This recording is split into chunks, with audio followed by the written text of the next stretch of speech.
السلام علیکم ورحمۃ اللہ وبرکاتہ، نحمده ونصلی علی رسولہ الکریم، اما بعد فاعوذ باللہ من الشیطان الرجیم، بسم اللہ الرحمن الرحیم، رب اشرح لی صدری ویسر لی امری واحلل عقدۃ من لسانی یفقہوا قولی۔ قیامت کے دن کے بارے میں اللہ تعالیٰ فرماتے ہیں، بسم اللہ الرحمن الرحیم،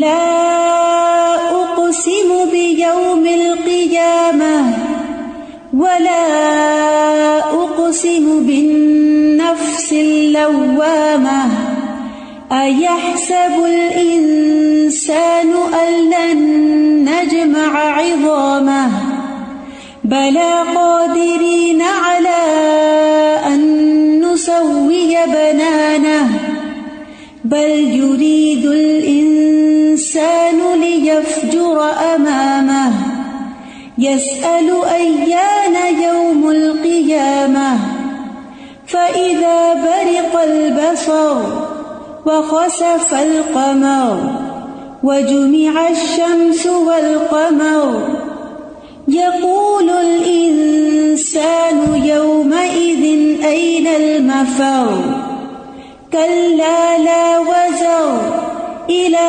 ربك يومئذ المستقر۔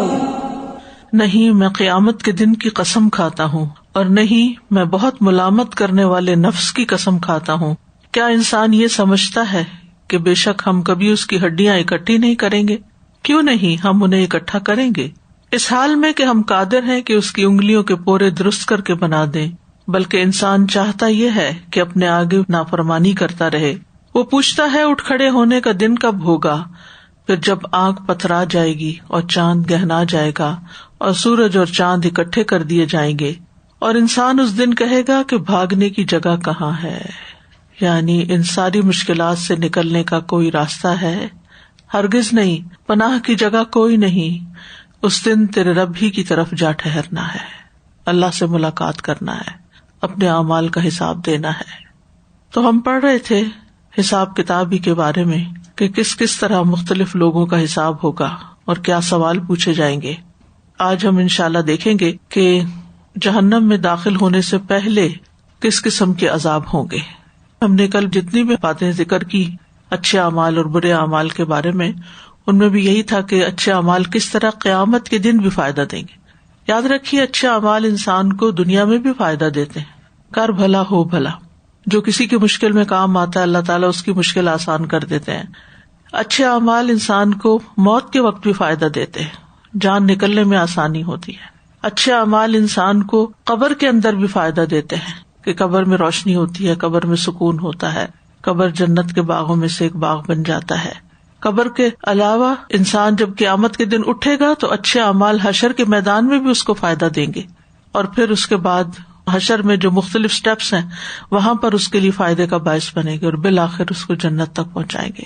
تو اس لیے بہت ضروری ہے کہ انسان اچھے اعمال کی فکر کرتا رہے اور اسی طرح برے اعمال سے بھی بچے، کیونکہ برے اعمال دنیا میں بھی انسان کے لیے مصیبتوں کا باعث بنتے ہیں، اور پھر اسی طرح قبر میں بھی اور حشر میں بھی، حتیٰ کہ جان نکلنے کے وقت بھی، اور پھر جہنم میں داخل ہونے سے پہلے ہی عذاب شروع ہو جاتا ہے۔ اس دن مجرم لوگ یعنی قیامت کے دن بیڑیوں میں جکڑے ہوئے ہوں گے۔ سورۃ ابراہیم میں اللہ تعالیٰ فرماتے ہیں، وَتَرَى الْمُجْرِمِينَ يَوْمَئِذٍ مُقَرَّنِينَ فِي الْأَصْفَادِ سَرَابِيلُهُم مِّن قَطِرَانٍ وَتَغْشَى وُجُوهَهُمُ النَّارُ لِيَجْزِيَ اللَّهُ كُلَّ نَفْسٍ مَّا كَسَبَتْ إِنَّ اللَّهَ سَرِيعُ الْحِسَابِ۔ اور تو مجرموں کو اس دن زنجیروں میں ایک دوسرے کے ساتھ جکڑے ہوئے دیکھے گا، ان کی قمیصیں گندھک کی ہوں گی اور ان کے چہروں کو آگ ڈھانپے ہوگی، تاکہ اللہ ہر جان کو اس کا بدلہ دے جو اس نے کمایا، بے شک اللہ بہت جلد حساب لینے والا ہے۔ یہاں پر کیا بتایا جا رہا ہے؟ نبی صلی اللہ علیہ وسلم کو خطاب ہے، ترا آپ دیکھیں گے، کس کو دیکھیں گے؟ المجرمین، مجرموں کو۔ کب؟ یوم یومئذ اس دن یعنی قیامت کے دن. کس حال میں دیکھیں گے؟ مقرنین فی الاصفاد کہ وہ بیڑیوں میں جکڑے ہوئے ہوں گے، یعنی بیڑیوں میں جکڑ کر ان کے ہاتھ پاؤں کو باندھ دیا جائے گا اور وہ ذلت اور رسوائی میں ہوں گے. یعنی مجرم لوگ نہ صرف یہ کہ قیامت کے دن گھبراہٹ کا شکار ہوں گے بلکہ بیڑیوں میں بھی جکڑے ہوئے ہوں گے. ان کے دل گلوں میں اٹکے ہوئے ہوں گے، غم سے بھرے ہوئے ہوں گے. جیسے آتا ہے اذ القلوب لدى الحناجر کاظمین، کہ جب دل گلوں کے پاس غم سے بھرے ہوئے ہوں گے، یعنی کہ چوک ہو رہے ہوں گے. غم کی انتہا کے وقت ایسے ہوتا ہے، اور اس وقت ایک طرف زنجیریں اور طوق اور دوسری طرف شدید غم کا شکار ہوں گے. لیکن اس کے برعکس حشر کے میدان میں اہل ایمان کی عزت افزائی بھی کی جائے گی. یعنی قبر سے اٹھائے جانے والے گروہ جو ہیں وہ دو طرح کے ہوں گے. ایک وہ جو رحمان کی طرف بڑے آنر کے ساتھ لے جائے جائیں گے، جس کے بارے میں سورۃ مریم میں آتا ہے یوم نحشر المتقین الی الرحمن وفدا. سورۃ مریم میں اللہ تعالیٰ فرماتے ہیں آیت نمبر 85 میں، یوم نحشر المتقین الی الرحمن وفدا، جس دن ہم متقی لوگوں کو رحمان کی طرف مہمان بنا کر اکٹھا کریں گے. یعنی جس طرح مہمان کو آنر دیا جاتا ہے، عزت دی جاتی ہے، اسی طرح متقی لوگ، اللہ سے ڈرنے والے لوگ، نیک کام کرنے والے لوگ جب حساب کتاب کے لیے پیش کیے جائیں گے تو مہمانوں کی طرح پیش کیے جائیں گے. اس کے برعکس دوسرے گروہ کو انتہائی ذلت اور رسوائی کے ساتھ پیش کیا جائے گا کہ ان کے ہاتھوں کو گردن کے ساتھ ملا کر اور پاؤں کو باندھ کے جکڑ کر پیش کیا جائے گا. تو دونوں طرح کے گروہوں میں بہت بڑا فرق ہوگا.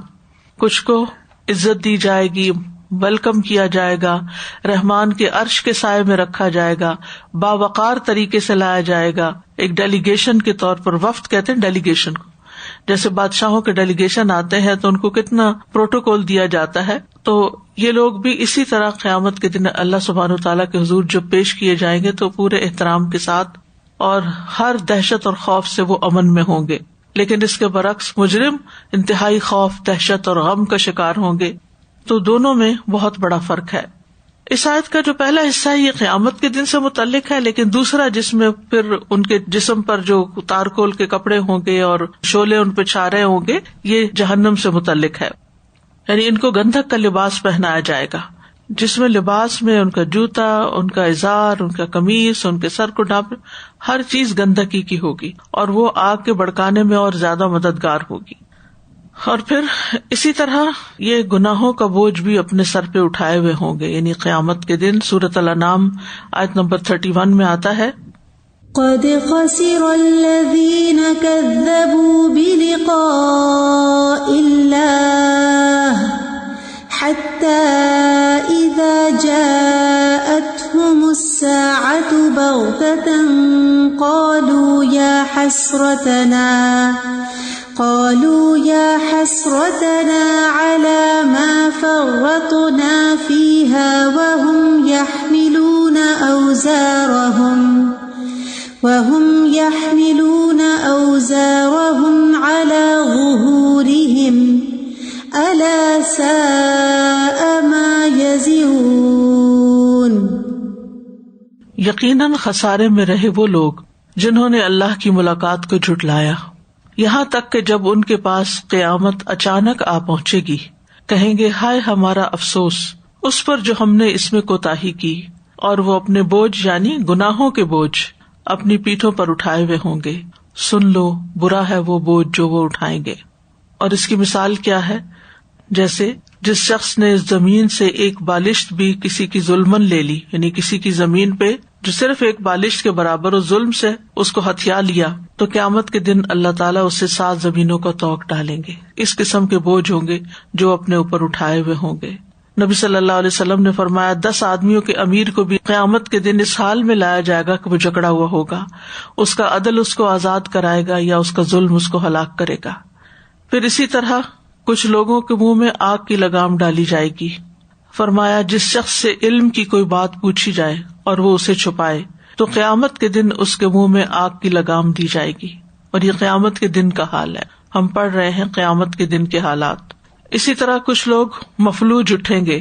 نبی صلی اللہ علیہ وسلم نے فرمایا جس شخص کی 2 بیویاں ہوں اور وہ ایک کو دوسری پر ترجیح دیتا ہو، یعنی ناانصافی کرتا ہو، وہ قیامت کے دن اس طرح آئے گا کہ اس کے جسم کا ایک حصہ گر چکا ہوگا، یعنی آدھے جسم کے ساتھ، یا آدھا جسم پیرالائز ہوگا.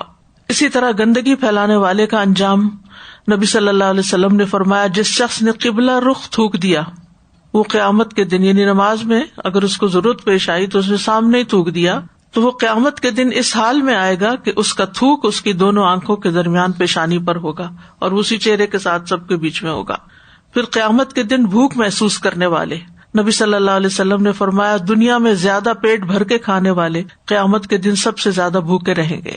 پھر خبیث چیز صدقہ کرنے والے کا انجام.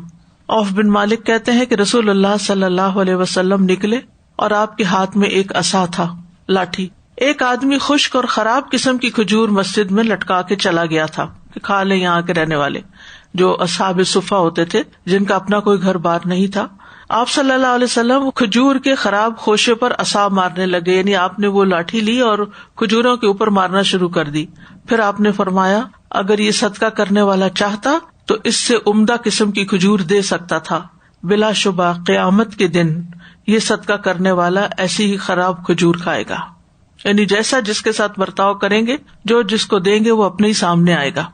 پھر لوگوں کے لیے پل بنے ہوئے لوگ ہوں گے. کچھ رسول اللہ صلی اللہ علیہ وسلم نے فرمایا ٹیک لگا کر نہ کھانا، چھنے ہوئے آٹے کی روٹی نہ کھانا، مسجد میں کوئی جگہ مقرر نہ کرنا تاکہ اسی میں ہی نماز پڑھی جائے، اور جمعہ کے دن گردنیں نہ پھلانگنا. ورنہ یعنی یہ جمعہ کے دن گردنیں پھلانگنے کے بارے میں بات ہو رہی ہے کہ بعض لوگ دیر سے آتے ہیں اور پھر اگلی صف میں جاتے ہیں اور وہ لوگوں کی گردنوں کے اوپر سے پھلانگتے پھلانگتے آگے پہنچتے ہیں.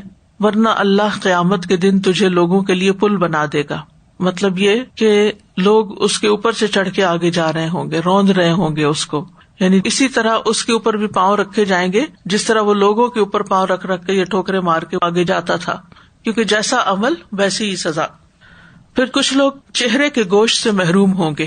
نبی صلی اللہ علیہ وسلم نے فرمایا ایک شخص لوگوں سے مانگتا رہتا ہے یہاں تک کہ وہ قیامت کے دن اس حال میں آئے گا کہ اس کے چہرے پر گوشت کا ٹکڑا تک نہ ہوگا، بالکل ہڈیاں ہی ہڈیاں صرف ہوگا. تو آپ دیکھیں کہ جب چہرہ جھلس جاتا ہے اور گوشت سارا ہٹ جاتا ہے، آپ نے کبھی ایسے مردوں کی تصویریں دیکھی ہوں گی جن کا سارا گوشت جھڑ چکا ہو، کتنی بھیانک تصویر ہوتی ہے صرف ڈھانچے کی، کھوپڑی کی. اسی طرح کچھ کا چہرہ زخمی ہوگا، نوچا ہوا ہوگا.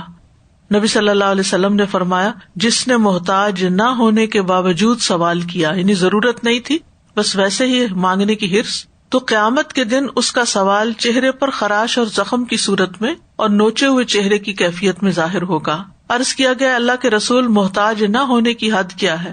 فرمایا 50 درہم یا اس کی قیمت کے برابر سونا، یعنی جس کے پاس اتنا مال ہو اور پھر وہ اپنا مال بڑھانے کے لیے لوگوں سے مزید پیسے مانگے تو یہ اس کے لیے ذلت کا باعث ہوگا قیامت کے دن.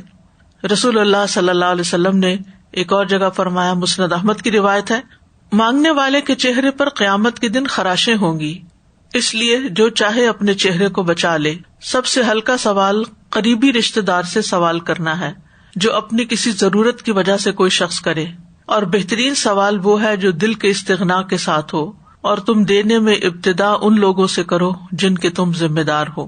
یعنی استغنا کے ساتھ کا مطلب یہ ہے کہ وہ خود غنی ہے اور اس کو ضرورت نہیں ہے، لیکن بعض اوقات ایسا ہوتا ہے نا کہ آپ کو دوسروں کی، جیسے ولا یحض علی طعام المسکین، اس پر بھی سزا سنائی گئی کہ جو مسکین کو کھانا کھلانے کی ترغیب نہیں دیتا. تو مسکین کو کھانا کھلانے کے لیے اگر کوئی شخص پیسے اکٹھے کرتا ہے اور وہ سوال کرتا ہے تو اس کے اپنے اندر استغنا ہے، اس کو ضرورت نہیں ہے، لیکن وہ ایک اچھے کاز کے لیے لوگوں سے سوال کر رہا ہے، تو ایسے سوال کی اجازت ہے. اور تم دینے میں ابتدا ان لوگوں سے کرو جن کے تم ذمہ دار ہو، یعنی جب تم اپنا مال خرچ کرنے لگو تو سب سے پہلے اس پہ مال خرچ کرو جس کے نان نفقے کی ذمہ داری تم پر ہے، جو تمہارے قریبی لوگ ہیں. پھر اسی طرح خیانت کرنے والوں کا انجام کیا ہوگا؟ بعض اوقات نبی صلی اللہ علیہ وسلم مال غنیمت میں سے ایک جانور کی پیشانی کے بال پکڑتے اور فرماتے اس میں سے میرا بھی وہی حصہ ہے جو تم میں سے کسی کا ہے سوائے خمس کے، اور وہ بھی تم پر ہی لوٹا دیا جاتا ہے، لہذا دھاگا اور سوئی یا اس سے بھی کم درجے کی چیز ہو تو واپس کر دو، اور خیانت سے بچو کیونکہ وہ قیامت کے دن خائن کے لیے باعث عار و ندامت ہوگی.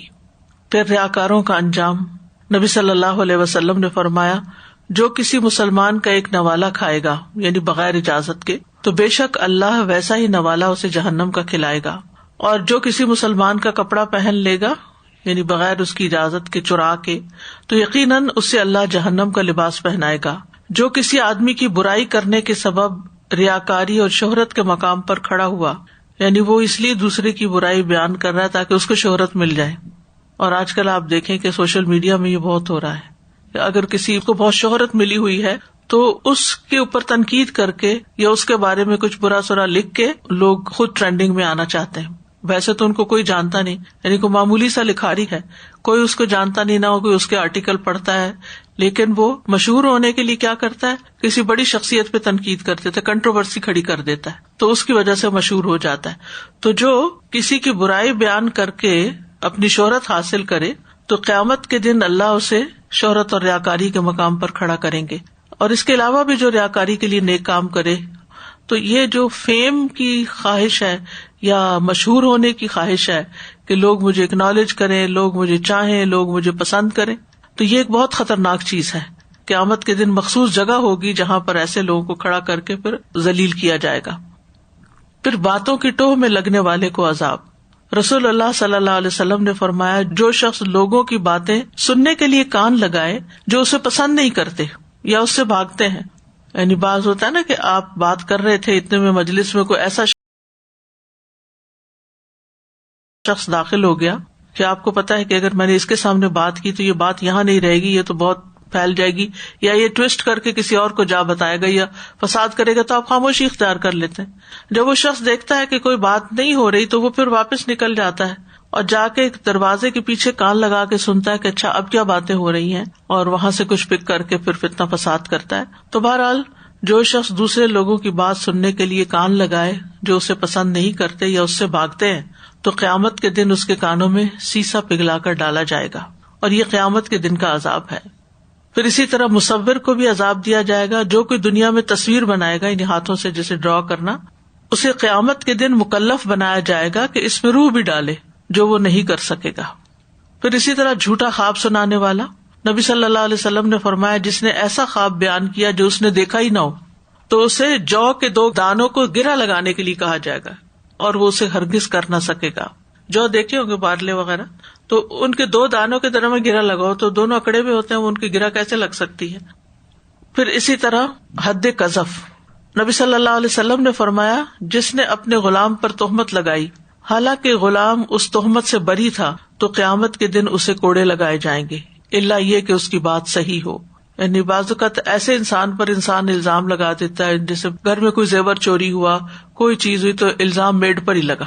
اب ایسے لوگ بےچارے اپنی غربت کے مارے اور اپنی کمزوری کے باعث دوسروں کا ظلم سہتے ہیں بعض اوقات, حالانکہ قصور ان کا نہیں ہوتا, خود ہی رکھ کے کہیں بھولے ہوئے ہوتے ہیں, اور جب نظر نہیں آئی چیز, پہلی بدگمانی یہ فلاں نے چرایا ہوگا, اور پھر اس کو بلا کے جو تفتیش اور پڑتال کرتے ہیں جس ذلت آمیز طریقے سے, اور پھر بعض لوگ تو پولیس کے حوالے کر کے اس سے پٹواتے ہیں, اور وہ زیور جو ہے وہ کہیں اور سے نکل آتا ہے.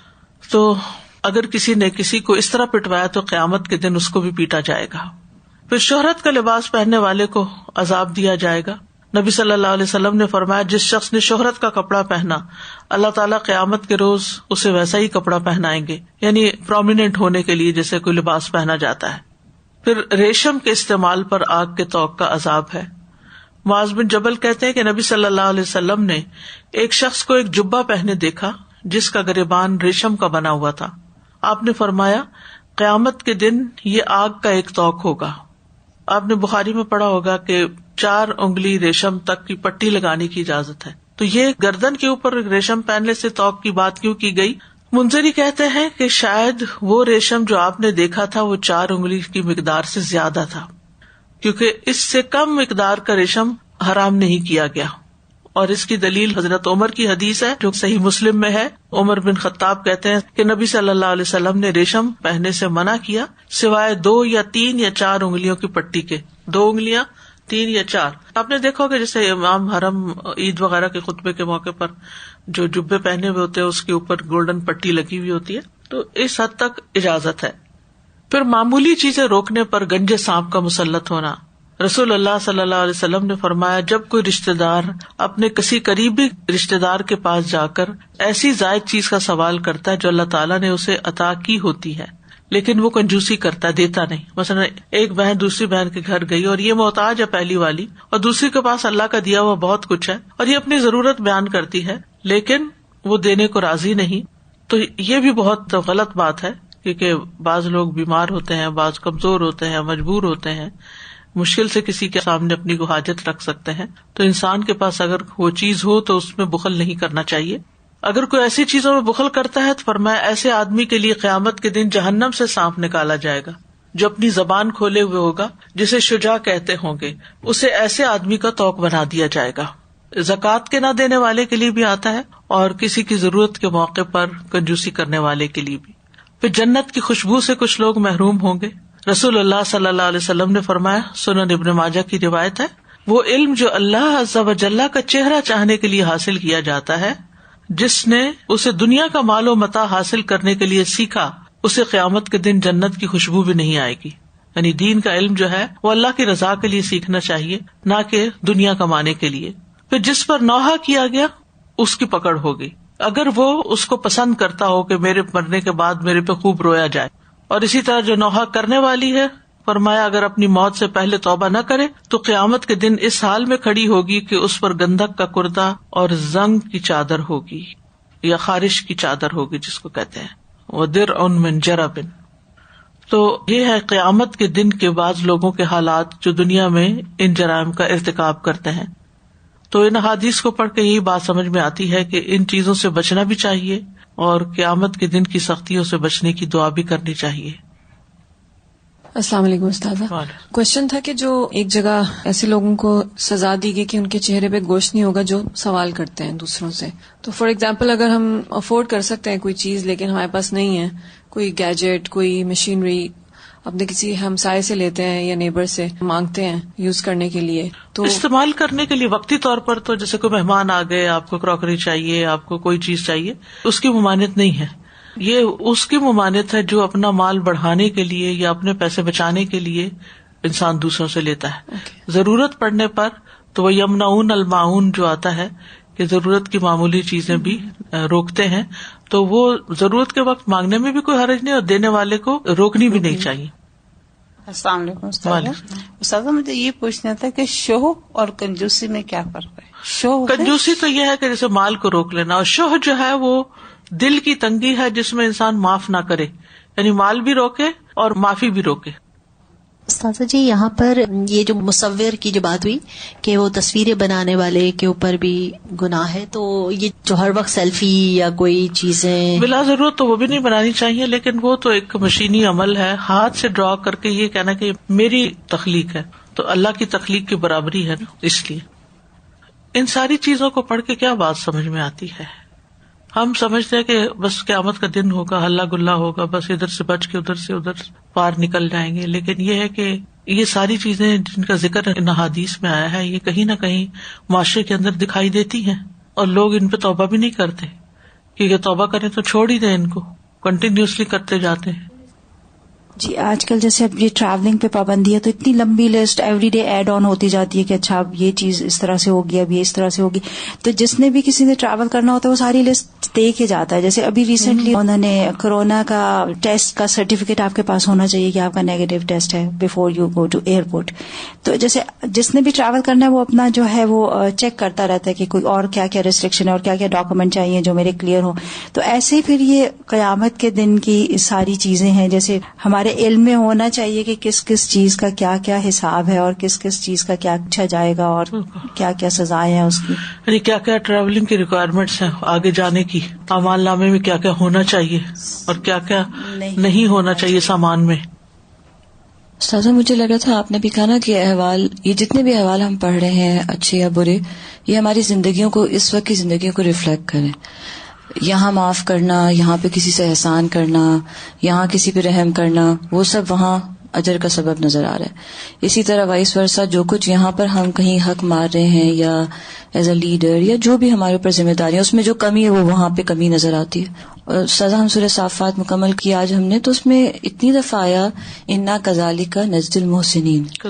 میرا خیال ہر حضرت ابراہیم کے ساتھ 2 دفعہ آیا اور باقی سب انبیاء کے ساتھ 1 دفعہ وہ آیت آئی. تو میں یہ سوچ رہی تھی کہ استاذہ دنیا میں احسان کرنا یا محسن بننا بہت مشکل کام ہے, لیکن یہ جنت کے وعدے اور یہ جنت کی بشارتیں اور جس طرح اللہ سبحانہ تعالیٰ اسپیشل سلوک بعض لوگوں سے کر رہے ہیں، تو جب یہ ذہن میں رہیں تو اللہ توفیق دے کہ ہم واقعی احسان کرنے والوں میں سے بن جائیں. اور اللہ سبحانہ تعالیٰ ان انبیاء کے قصے سنا کے ہمیں موٹیویٹ کرتے ہیں کہ اگر دنیا میں رہتے ہوئے ہم بھی ان کے نقش قدم پہ چلیں تو ہم بھی اس کیٹیگری میں آ سکتے ہیں. It is doable, it is very tough, لیکن اللہ توفیق دے کہ یہ کر بھی سکتے ہیں. اور پھر رزلٹ نظر آ رہا ہے کہ سبحان اللہ کیا VIP ٹریٹمنٹ ہے بعض لوگوں کے ساتھ. اللہ ہمیں ان میں شامل فرما دے. قیامت کے دن کی حسرتیں.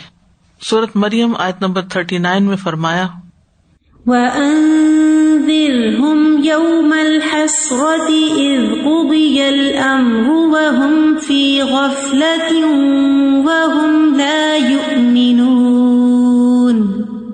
اور انہیں پچھتاوے کے دن سے ڈرائیں جب ہر کام کا فیصلہ کر دیا جائے گا اور وہ سراسر غفلت میں ہیں اور وہ ایمان نہیں لاتے، یعنی مان کے ہی نہیں دیتے، غافل ہیں. لیکن قیامت کے دن پھر کچھ کر نہیں پائیں گے، ریگریٹس ہی ریگریٹس ہوں گی. سورۃ زمر میں آتا ہے کہ انسان قیامت کے دن عذاب دیکھ کے حسرت کرے گا. أن تقول نفس يا حسرة على ما فرطت في جنب الله وإن كنت لمن الساخرين أو تقول لو أن الله هداني لكنت من المتقين أو تقول حين ترى العذاب لو أن لي كرة فأكون من المحسنين بلى قد جاءتك آياتي فكذبت بها واستكبرت وكنت من الكافرين. ایسا نہ ہو کہ کوئی شخص کہے ہائے افسوس اس کوتاہی پر جو میں نے اللہ کی جناب میں کی، اور بے شک میں تو مذاق کرنے والوں میں سے تھا. یا کہے کہ اگر واقعی اللہ مجھے ہدایت دیتا تو میں ضرور پرہیزگاروں میں سے ہوتا. یا کہے جب وہ عذاب دیکھے کہ کاش واقعی میرے لیے ایک بار لوٹنا ہو تو میں نیک عمل کرنے والوں میں شامل ہو جاؤں. کیوں نہیں، بے شک تیرے پاس میری آیات آئیں تو تو نے انہیں جھٹلا دیا اور تکبر کیا اور تو انکار کرنے والوں میں سے تھا. یعنی آج جو تم کہتے ہو کہ مجھے ایک چانس اور ملے، تو بات یہ ہے کہ دنیا میں تجھے چانس تو دیا گیا تھا، تم نے اس وقت کچھ کر کے نہیں دکھایا، تو اب دوبارہ کیا کرو گے؟ پھر اللہ کے حق میں کمی کرنے والے قیامت کے دن حسرت کا شکار ہوں گے. سورۃ الانعام آیت 31 میں فرمایا قد خسر الذين كذبوا بلقاء الله حتى إذا جاءتهم الساعة بغتة قالوا يا حسرتنا على ما فرطنا فيها وهم يحملون أوزارهم على ظهورهم ألا ساء ما يزرون. بلا شبہ جن لوگوں نے اللہ سے ملاقات کو جھٹلایا وہ نقصان میں رہے. یعنی مانا ہی نہیں کہ قیامت کے دن دوبارہ جی اٹھنا ہے، اللہ کے حضور حاضر ہونا ہے. حتیٰ کہ جب قیامت اچانک انہیں آ لے گی، یعنی قیامت کا دن تو آنا ہی ہے اور آئے گی، اور جب اچانک آئے گی تو کہیں گے افسوس اس معاملے میں ہم سے کیسی تقصیر ہوئی، کیسی کوتاہی ہوئی. اس وقت تو اپنے گناہوں کا بوجھ اپنی پشتوں پر لادے ہوں گے. دیکھو کیسا برا بوجھ ہے جو وہ اٹھائیں گے. یعنی اپنے ہی گناہ اپنے اوپر لاد کے چل رہے ہوں گے. ایک تو گرمی ہوگی، دھوپ قریب ہوگی، ہر طرف رش کی کیفیت ہوگی، کھڑے ہونا مشکل ہوگا، اور ایک طویل عرصے تک کھڑا ہونا ہوگا، اور اوپر سے گناہوں کا بوجھ بھی انسان نے اٹھایا ہوا. سورۃ الزمر 55 اور 56 میں اللہ تعالیٰ فرماتے ہیں وَاتَّبِعُوا أَحْسَنَ مَا أُنزِلَ إِلَيْكُم مِّن رَّبِّكُم مِّن قَبْلِ أَن يَأْتِيَكُمُ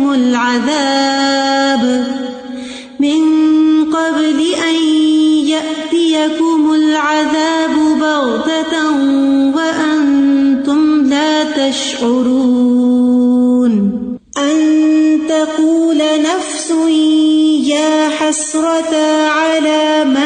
فردت في جنب الله وإن كنت لمن الساخرين. اور اس سب سے اچھی بات کی پیروی کرو جو تمہارے رب کی جانب سے تمہاری طرف نازل کی گئی ہے، اور وہ کیا؟ قرآن. اس سے پہلے کہ تم پر اچانک عذاب آ جائے، یعنی جو قرآن میں پڑھتے ہو اس کو فالو بھی کرو، اور تم سوچتے بھی نہ ہو. ایسا نہ ہو کہ کوئی شخص کہے ہائے افسوس اس کوتاہی پر جو میں نے اللہ کی جناب میں کی، اور بے شک میں تو مذاق کرنے والوں میں سے تھا. یعنی کبھی کسی چیز کو سیریس لیا ہی نہیں تھا، تو دین کے ساتھ بھی مذاق ہی کرتا رہا. واقعی کچھ لوگوں کا اتنا نان سیریس ایٹیٹیوڈ ہوتا ہے کہ اگر ان کے سامنے کوئی اللہ کی بات بھی کی جائے تو اس میں سے بھی کوئی لطیفہ بنا لیتے ہیں، اس کو کسی ایسی طرح موڑ دیتے ہیں کہ وہ بات ہی ختم ہو کے رہ جائے. تو اس سے پہلے کہ قیامت کا دن آ جائے اور انسان کو پشیمانی ہو، شرمندگی ہو، انسان کو پہلے ہی تیاری کر کے رکھنی چاہیے. اور وہ تیاری کیا ہے؟ وَاتَّبِعُوا أَحْسَنَ مَا أُنزِلَ إِلَيْكُم مِّن رَّبِّكُم، کہ اس سب سے اچھی بات کی پیروی کرو جو تمہارے رب کی طرف سے تم پر نازل کی گئی ہے.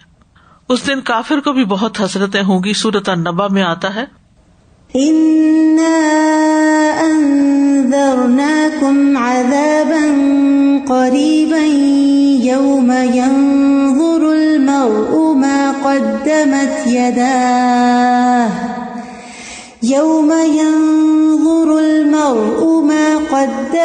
يداه ويقول الكافر يا ليتني كنت ترابا.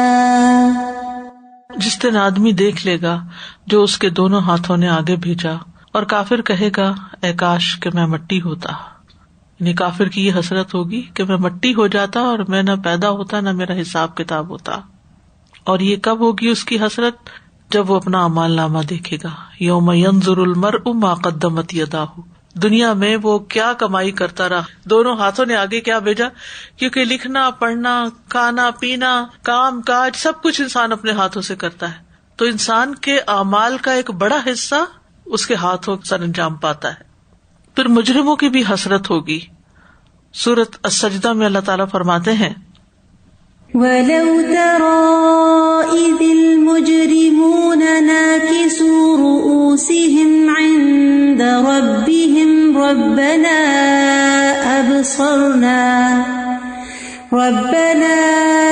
أَبْصَرْنَا وَسَمِعْنَا فَارْجِعْنَا نَعْمَلْ صَالِحًا إِنَّا مُوقِنُونَ.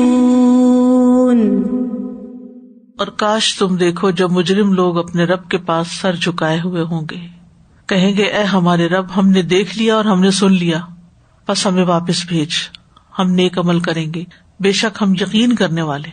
لیکن اس وقت واپسی نہیں ہوگی. سورۃ الفرقان میں ظالموں کی حسرت کے بارے میں آتا ہے وَيَوْمَ يَعَضُّ الظَّالِمُ عَلَى يَدَيْهِ يَقُولُ يَا لَيْتَنِي اتَّخَذْتُ مَعَ الرَّسُولِ سَبِيلًا. اور جس دن ظالم اپنے دونوں ہاتھوں پہ کاٹے گا، کہے گا اے کاش میں رسول کے ساتھ کچھ رستہ اختیار کرتا، ان پہ ایمان لاتا، ان کی مدد کرتا، ان کی سنت کی پیروی کرتا. پھر برے ساتھی بنانے والے حسرت کا شکار ہوں گے. سورۃ الفرقان میں آتا ہے یا ویلتی لیتنی لم اتخذ فلانا خلیلا. اے میری بربادی، کاش کہ میں فلاں کو دلی دوست نہ بناتا. کیونکہ انسان کے دل کا جو دوست ہوتا ہے وہ پھر ہر وقت دل میں اس کا خیال ہوتا ہے. اور پھر اس طرح اگر وہ انسان اچھا نہیں تو جو کچھ وہ کہتا ہے وہ انسان کرنے کو تیار ہو جاتا ہے، اور اس طرح اپنی دین دنیا دونوں کا نقصان کرتا ہے. پھر نافرمانوں کا عذاب دیکھ کر انسان ندامت چھپائے گا. سورۃ یونس میں اللہ تعالیٰ فرماتے ہیں وَلَوْ أَنَّ لِكُلِّ نَفْسٍ ظَلَمَتْ مَا فِي الْأَرْضِ لَافْتَدَتْ بِهِ وَأَسَرُّوا النَّدَامَةَ لَمَّا رَأَوُا الْعَذَابَ وَقُضِيَ بَيْنَهُم بِالْقِسْطِ وَهُمْ لَا يُظْلَمُونَ. اور اگر فی الواقع ہر اس شخص کے لیے جس نے ظلم کیا ہے وہ سب کچھ ہو جو زمین میں ہے تو وہ اسے ضرور فدیے میں دے دے، یعنی عذاب سے جان چھڑانے کے لیے. اور وہ پشیمانی کو چھپائیں گے جب عذاب کو دیکھیں گے، اور ان کے درمیان انصاف کے ساتھ فیصلہ کیا جائے گا اور وہ ظلم نہ کیے جائیں گے، یعنی ہر انسان کو وہی ملے گا جو وہ کما کر لایا ہوگا۔ جنت دیکھ کر نافرمان حسرت کرنے لگیں گے۔ سدی کہتے ہیں ان کے لیے جنت بلند کر دی جائے گی، اونچی اٹھا دی جائے گی، تو وہ اس کی طرف دیکھیں گے اور اس میں ان کے گھروں کی طرف دیکھیں گے، پھر کہیں گے کاش کہ انہوں نے اللہ کی اطاعت کی ہوتی۔ پھر وہ مکانات جنت کے مومنوں میں بانٹ دیے جائیں گے۔ اس وقت نافرمان شرمندہ ہوں گے۔ یہ اعمال ان کی طرف اس لیے نسبت کیے گئے کیونکہ انہیں اس کا حکم دیا گیا تھا، اور حسرت کسی چیز سے محروم ہونے میں ندامت کا سب سے اونچا درجہ ہے۔ انسان سخت شرمندہ بھی ہوتا ہے اور اس میں ریگریٹس اور حسرتیں بھی ہوتی ہیں کہ کاش وہ ایسا نہ کرتا، کچھ اور کر کے آتا۔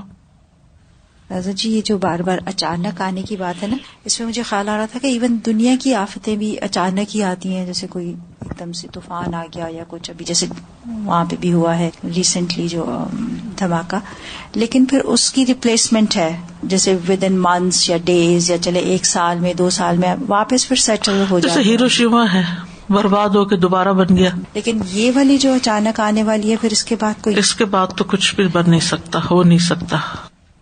سازا یہاں پر جو آپ نے بتایا کہ قرآن کی پیروی کرو اور اس کو مطلب لائک سیریسلی لیں، قرآن کو جو پڑھتے ہیں اس پر عمل کریں، اور جو لوگ اس کو مذاق بنا لیتے ہیں، نان سیریس ایٹیٹیوڈ ہے، جیسے کہ آخرت کی باتیں کر رہے ہوتے ہیں تو کہتے ہیں ہمیں وہاں حوریں ملیں گی، ہمیں یہ ہوگا، بس یعنی they feel that people think about دنیاوی جو چیزیں سوچ سکتے ہیں، بس وہ یہ نہیں سوچتے کہ اس سے پہلے کے بھی سٹیجز ہیں۔ پہلے تو آپ کو قبر سے نکلنے کے بعد جواب بھی دینا ہے، اس کی کوئی فکر نہیں ہے، وہاں کیا ملے گا۔ کہتے ہیں اچھا جہنم میں سارے ساتھ ہوں گے تو وہاں بھی بہت مزہ آئے گا اگر ہم سب ایک ہی جیسے ساتھ سارے ہوں گے۔ آئی مین لائک ہاؤ کین یو سے دیٹ کہ اگر جہنم میں ہیں اور وہاں سارے اکٹھے ہیں تو we will have a picnic there kind of thing. اتنا نان سیریس ایٹیٹیوڈ ہے کہ اس بات کو سمجھ، جو شعور ہوتا ہے نا انسان کا، ایمان ہی درست نہیں نا، ایمان ہی درست نہیں، اس کو مذاق بنا لیا ہے کہ جہاں بھی ہوں گے ساتھ ہوں گے تو وی ول ہیو فن۔ اب یہ جتنے بھی مرحلے گزرے ہیں نا، ان میں مسلمان اور کافر برابر ہیں، یعنی مسلمانوں میں سے اگر کوئی ایسا کرتا ہے تو اس کی بھی پوچھ ہو سکتی ہے، اور کفار میں سے جو کریں گے تو ان کا بھی حساب ہوگا۔ تو یہاں اس مسئلے کو بھی تھوڑا سا ڈسکس کر لیتے ہیں اگلے ٹاپک پہ جانے سے پہلے، میزان کے بارے میں پڑھنے سے پہلے، کہ کفار کا حساب ہوگا یا نہیں۔ تو اس بارے میں امت کے علماء میں اختلاف پایا جاتا ہے۔ بعض کہتے ہیں کہ ان کا کفر ہی ان کو جہنم میں لے جانے کے لیے کافی ہے، اور بعض علماء نے کہا ہے کہ ان کا حساب کتاب کیا جائے گا، ان سے حساب مانگا جائے گا، سوال کیا جائے گا، اس کے بعد ان کو جہنم کی طرف لے جایا جائے گا۔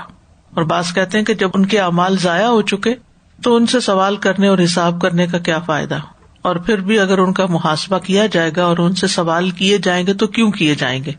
تو اس بارے میں جو ترجیحی بات ہے وہ یہی ہے کہ کفار سے بھی حساب لیا جائے گا، سوال کیے جائیں گے، ان کے اعمال تولے جائیں گے۔ مثلاً سورۃ صافات میں آتا ہے وَقِفُوهُمْ إِنَّهُمْ مَسْئُولُونَ، اور انہیں ٹھہراؤ، بے شک یہ سوال کیے جانے والے ہیں۔ تو اس سے کیا پتہ چلتا ہے کہ کفار سے بھی سوال کیا جائے گا۔ سورۃ القصص میں آتا ہے وَيَوْمَ يُنَادِيهِمْ فَيَقُولُ مَاذَا أَجَبْتُمُ الْمُرْسَلِينَ، اور جس دن وہ انہیں آواز دے گا یعنی کفار کو، پھر کہے گا تم نے رسولوں کو کیا جواب دیا تھا۔ کچھ نصوص ایسی بھی ہیں کہ جن سے پتہ چلتا ہے کہ کفار سے سوال نہیں کیا جائے گا۔ سورۃ القصص میں یہ آتا ہے قَالَ إِنَّمَا أُوتِيتُهُ عَلَى عِلْمٍ عِندِي أَوَلَمْ يَعْلَمْ أَنَّ اللَّهَ قَدْ أَهْلَكَ مِن قَبْلِهِ مِنَ الْقُرُونِ مَنْ هُوَ أَشَدُّ مِنْهُ قُوَّةً وَأَكْثَرُ جَمْعًا وَلَا يُسْأَلُ عَنْ ذُنُوبِهِمُ الْمُجْرِمُونَ، اور مجرموں سے ان کے گناہوں کے بارے میں پوچھا نہیں جائے گا۔ سورۃ الرحمن میں آتا ہے فَيَوْمَئِذٍ لَا يُسْأَلُ عَنْ ذَنبِهِ إِنسٌ وَلَا جَانٌ، پھر اس دن نہ کسی انسان سے اس کے گناہ کے بارے میں پوچھا جائے گا، نہ کسی جن سے، سورۃ المرسلات میں آتا ہے هذا يوم لا ينطقون ولا يؤذن لهم فيعتذرون. یہ دن ہے کہ وہ نہیں بولیں گے اور نہ انہیں اجازت دی جائے گی کہ وہ عذر پیش کریں. تو اس سے کیا پتہ چلتا ہے کہ بعض مواقع ایسے ہوں گے کہ جب ان سے سوال کیا جائے گا اور بعض مواقع پر ان سے خاموشی کی شکل میں ناراضگی کا اظہار کیا جائے گا. یعنی سوال بھی ڈانٹ ڈپٹ کے ہوں گے اور خاموشی بھی ناراضگی کی ہوگی. تو آپ دیکھیں نا کہ دنیا میں بھی ناراضگی کا اظہار دو طرح سے کیا جاتا ہے, بعض اوقات جھڑک ڈانٹ کے اور بعض اوقات خاموشی اختیار کر کے. تو علماء اس طرح ان دونوں طرح کی آیات میں تطبیق کرتے ہیں. یعنی ایک تو یہ کہ کفار سے ڈانٹ پر مبنی سوال ہوں گے, جھڑکا جائے گا ان کو, اور اس لیے نہیں کہ ان سے کوئی جواب لینا مقصود ہے, بلکہ اصل مقصد کیا سوال کا کہ ڈانٹا جائے. اور پھر اللہ تعالیٰ اگر ان سے کلام کرے گا تو رضامندی کا نہیں ہوگا بلکہ ناراضگی کا انداز ہوگا. اور اسی طرح کیونکہ دن 50,000 سال کا ہے تو اس میں کئی مواقع ہوں گے, مختلف حالات ہوں گے.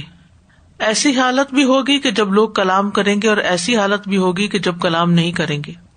ایسی حالت بھی ہوگی جس میں سوال پوچھے جائیں گے اور بعض حالات میں سوال نہیں پوچھے جائیں گے. اسی طرح دیگر معاملات بھی ہوں گے. تو ان دونوں باتوں میں کوئی کنٹراڈکشن نہیں ہے. قیامت کے دن کئی طرح کے مواقع اور حالات ہوں گے, یعنی ایک ہی طرح کا دن نہیں ہوگا, اس میں اوپر نیچے ہوں گی چیزیں. تو کہیں سوال پوچھے جائیں گے, کلام بھی کیا جائے گا. کچھ حالات ایسے ہوں گے جن میں نہ سوال کیے جائیں گے نہ کلام کیا جائے گا, اور ان کے منہ پر مہر لگا دی جائے گی, اور نہ ان سے بات کی جائے گی اور نہ ہی وہ بات کر سکیں گے. اسی طرح فرشتوں کو بھی ضرورت نہیں کہ وہ ان کافروں سے ان کے گناہوں کے بارے میں جا کے پوچھے. اب سوال یہ پیدا ہوتا ہے کہ کفار کا محاسبہ کرنے کی حکمت کیا ہے, یعنی براہ راست آگ میں کیوں نہیں ڈال دیا جائے گا, ان سے سوال کیوں کیا جائے گا, یہ حساب کرنے کا فائدہ کیا ہے؟ اگر انہوں نے جانا ہی جہنم میں تو ان کے اعمال کیوں تولے جائیں گے؟ تو بات یہ کہ اللہ کے عدل کا تقاضا ہے, ٹھیک ہے, تاکہ حشر میں کھڑے ہونے والے تمام لوگوں کو اس بات کا علم ہو جائے کہ فلاں شخص کو جہنم میں کیوں ڈالا گیا ہے, اور جانے والا بھی پوری طرح مطمئن ہو کہ میں جہنم ہی کا مستحق تھا اس لیے ڈالا گیا. حجت تمام ہونا, بالکل ہر شخص کو اس کے کیے اعمال کی سزا کا یقین دلانا. سورۃ الملک میں آتا ہے وَقَالُوا لَوْ كُنَّا نَسْمَعُ أَوْ نَعْقِلُ مَا كُنَّا فِي أَصْحَابِ السَّعِيرِ فَاعْتَرَفُوا بِذَنبِهِمْ فَسُحْقًا لِأَصْحَابِ السَّعِيرِ. اور وہ کہیں گے اگر ہم سنتے ہوتے یا سمجھتے ہوتے تو بھڑکتی ہوئی آگ والوں میں شامل نہ ہوتے. پس وہ اپنے گناہ کا اقرار کریں گے, سو دوری ہے بھڑکتی ہوئی آگ والوں کے لیے. تو بات یہ ہے کہ جو جہنم میں جائے گا وہ مکمل طور پر اس بات سے مطمئن ہوگا کہ وہ جہنم میں جانے کا ہی مستحق تھا, اور اس پر حجت قائم کر دی جائے گی اور اللہ تعالیٰ کا عدل ظاہر ہو جائے گا.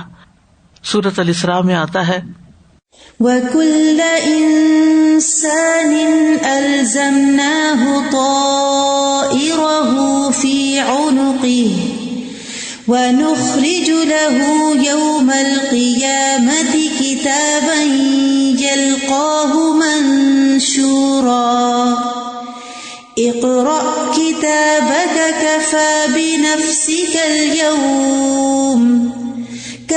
بِنَفْسِكَ الْيَوْمَ عَلَيْكَ حَسِيبًا. اور ہر انسان کو ہم نے اسے اس کا نصیب اس کی گردن میں لازم کر دیا ہے, اور قیامت کے دن ہم اس کے لیے ایک کتاب نکالیں گے جسے وہ کھلی ہوئی پائے گا. پڑھ اپنی کتاب, آج تو خود اپنے لیے بطور محاسب کافی ہے. یعنی خود ہی فیصلہ کر سکتے ہو کہ تم کیا ڈیزرو کرتے ہو.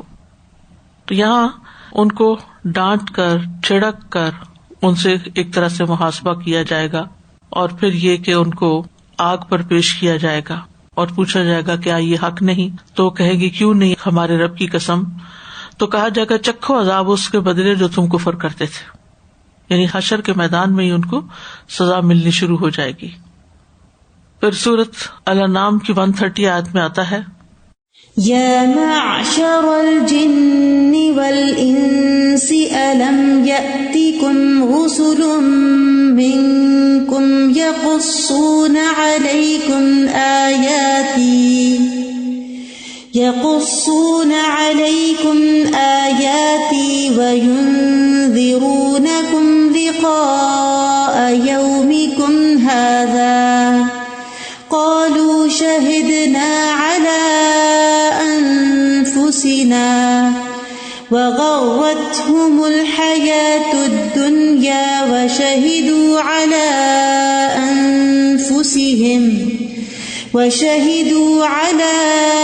أنفسهم أنهم كانوا كافرين. اے جنوں اور انسانوں کی جماعت، کیا تمہارے پاس تم میں سے کوئی رسول نہیں آئے تھے جو تم پر میری آیات بیان کرتے ہوں اور تمہیں اس دن کی ملاقات سے ڈراتے ہوں؟